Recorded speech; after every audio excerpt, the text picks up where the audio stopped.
Welcome to the Bite Size Fitness Show, where we talk all things fitness, nutrition, and habits, and break them down into smaller, more digestible, bite-sized pieces of content for you to enjoy. My name is Sean Bykirk, and I am your host, and in today's episode, I'm going to be explaining how many calories you burn during a workout. So this is one of those questions I get asked all the time at the gym, and unfortunately, there's not really a definitive answer we can give you. The answer is very much, it depends, and there's no way to really find out. Now, of course, depending on the intensity, duration, and type of workout you're doing, you're going to understand that you will be burning more calories during some things than others. And I will do an episode, not in this one, but I will do an episode on some of those variables that you can tweak to get more calories burned during your workout. So I'm going to post a little bit of a picture up here now so you can get a rough idea of how many calories you're burning off throughout an hour during different sports and workouts. Keep in mind, an hour is a long time to exercise at that level of intensity. The second thing that a graph like this typically doesn't account for is the individual variability, meaning it's not an algorithm, the amount of calories that we burn off.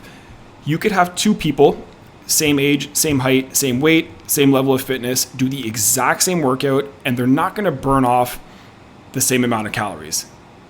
And if you get different age, different height, different weight, different gender, it's going to be a much wider or a much greater variance of calories burned as well. So there's so many different factors that make it impossible to actually say how many calories you're burning off.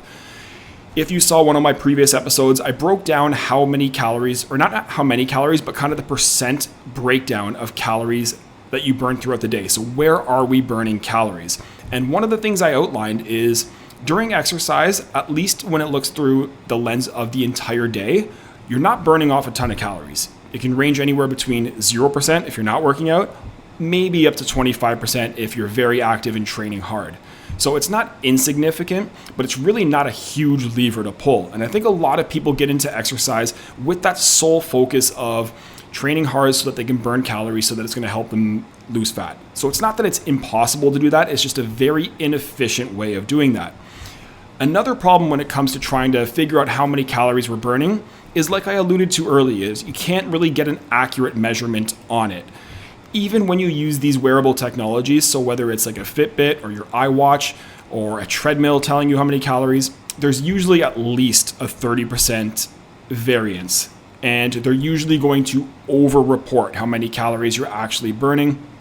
So try not to take that to heart. So even for people who are tracking on MyFitnessPal, sometimes they'll enter in their workout, and MyFitnessPal will say, great job, you burned 700 calories, so you can have 700 more calories in your diet. And this type of trying to track your calorie burn can do more harm than good, because when it says you're burning 700 calories, you're probably not. So what to do?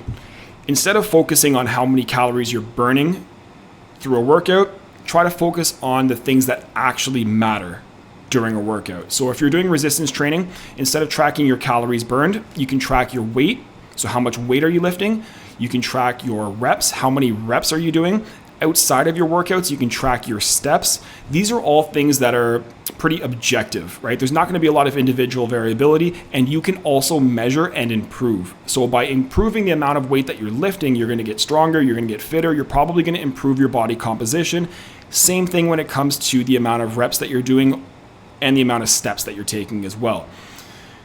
Also, by focusing only on the amount of calories that you're burning through a workout, you're really excluding a lot of the other benefits that exercise provides. So exercise as a way to burn calories is a nice side effect, but it really shouldn't be the primary motivator for you to start working out.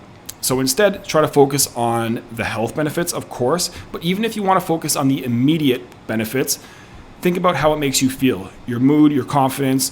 Think about your overall strength, your endurance, and then your body composition. So I've talked about this before as well. Exercise is probably the single best thing you can do for your health, but it's not a weight loss pill. You really need to focus on your nutrition if weight loss is key.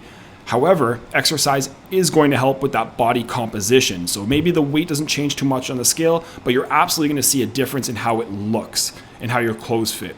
And that's not nothing. So even if you are just training for vanity reasons, exercise is by no means useless It's going to give you that physique that you're looking for, but just don't exercise with the sole purpose of trying to burn more calories, because number one, it's an inefficient way to burn fat, extra weight.